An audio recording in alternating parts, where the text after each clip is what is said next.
माझे प्रिय बंधू आणि भगिनींनो, आज आपण शास्त्रपाठ वाचणार आहोत. नीतिसूत्र याचा पहिला अध्याय. या वचन वाचत असताना आपण लक्षपूर्वक ते ऐकूया, म्हणजे परमेश्वराचं वचन आपल्या कानी पडेल आणि ते आपल्या हृदयात कार्य करेल आणि परमेश्वर आपल्यामध्ये नवजीवन असं निर्माण करेल. आणि त्या वचनाद्वारे ज्या वेळेस आपण संकटात असू, दुःखात असू, अरिष्टात असू, तेव्हा ते वचन आपल्यामध्ये कार्य करेल आणि कोठे 60 पट 100 पट असं पीक येईल. चला आपण परमेश्वराच्या वचनाकडे पाहूया. नीतिसूत्रे. इस्रायलाचा दावीद पुत्र शलोमोन याची ही नीतिसूत्रे आहेत. ज्ञान व शिक्षण ही संपादण्यात यावी, बोधमय वचनाचे परीक्षण करण्यात यावे, सुज्ञतेच्या व्यवहाराचे शिक्षण, धर्म, नीती व सात्विकपण ही प्राप्त करून घेण्यात यावी, भोळ्यास चातुर्य, तरुणाला ज्ञान व चाणाक्षपण प्राप्त करून घ्यावे, ज्ञानी पुरुषाने ऐकावे, त्याचे ज्ञान वाढवावे, बुद्धिमानाने सुविचार प्राप्त करून घ्यावा, बोध वचने व दृष्टांत, ज्ञानी लोकांच्या युक्ती व गूढ वचने समजावी, यासाठी ही आहे. परमेश्वराचे भय हे ज्ञानाचा प्रारंभ होय, पण मूर्ख लोक ज्ञान व शिक्षण तुच्छ मानतात. माझ्या मुला, आपल्या बापाचा बोध ऐक, आपल्या आईची शिस्त सोडू नको, कारण ती तुझ्या शिराला भूषण व तुझ्या गळ्याला हार अशी आहे. माझ्या मुला, पापीजन तुला भूलताप देतील तर तिला वश होऊ नको. ते म्हणतील, आम्हा बरोबर ये, आपण रक्तपात करण्यास टपून बसू, निर्दोषी मनुष्या करता निष्कारण लपून बसू, त्यास जिवंतपणीच अधोलोकाप्रमाणे घट्ट करू, गर्तेत गडप होणाऱ्याप्रमाणे सात्विकास गिळून टाकू. आपणास सर्व प्रकारचे मौल्यवान पदार्थ मिळतील, आपली घरे लुटीने भरू.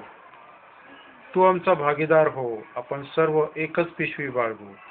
तर माझ्या मुला, त्यांच्या मार्गाने तू जाऊ नकोस, त्यांच्या वाटेत आपले पाऊल पडू देऊ नको, कारण त्यांचे पाय दुष्कर्म करण्यास धावतात आणि रक्तपात करण्यास त्वरा करीतात.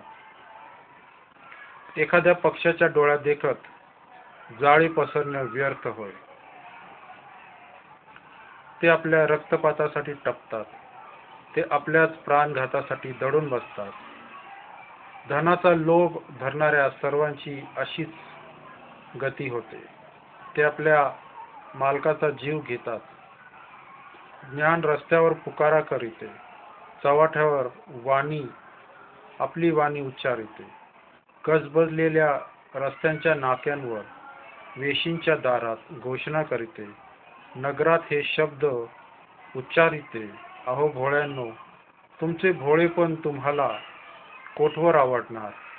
धर्मनिंदा करणारे धर्मनिंदेत कोठवर आनंद पावणार, आणि मूर्ख लोक ज्ञानाचा तिटकारा कोठवर करणार.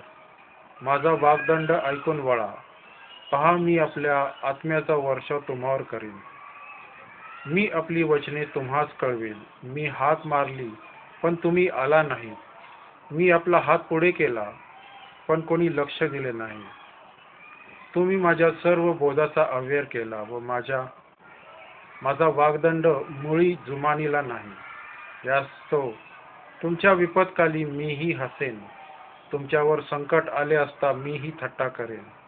वादळाप्रमाणे तुम्हावर संकट येईल आणि तुफानाप्रमाणे तुम्हावर विपत्ती येईल. विपत्ती व उद्रेक ही तुम्हावर ओढवतील. त्या समयी ते मला हाक मारतील, पण मी उत्तर देणार नाही. ते मला आस्तीने शोधतील, पण मी त्यात सापडणार नाही, कारण त्यांनी ज्ञानाचा तिटकारा केला आणि परमेश्वराचे भय मान्य केले नाही. त्यांनी माझा बोधाचा अव्यय केला, त्यांनी माझा वाग्दंड तुच्छ लेखिला. म्हणून ते आपल्या वर्तनाचे फळ भोगतील, आपल्या मसलतीचे भरपूर फळ भोगतील, कारण भोळ्याचे भलतीकडे वळणे त्यांच्या नाशास कारण होईल. मूर्खाची भरभराट त्यांचा नाश करीते. पण जो माझे ऐकतो तो सुरक्षित राहतो आणि अरिष्टाची भीती नसल्यामुळे स्वस्थ असतो. परमेश्वर या सर्व वचनांवर आशीर्वाद पाठव आणि परमेश्वर आज विशेष करून तुम्हाला आशीर्वाद देऊ, कारण आज परमेश्वराची वचनं तुमच्या कानी पडले आहेत आणि त्या तुमच्या हृदयापर्यंत जाऊन पोहोचले आहेत. खरोखर येणाऱ्या दिवसांमध्ये परमेश्वर त्याच्या वचनाचं कार्य तुमच्याद्वारे करेल आणि तुमच्याद्वारे तुमचा बचाव होईल आणि तुमच्यामुळे इतरांचा बचाव होईल. तर परमेश्वराची वचनं त्यावेळेस तुम्हाला आठवेल आणि पवित्र आत्मा तुम्हाला सुचवेल की तुम्ही काय केलं पाहिजे.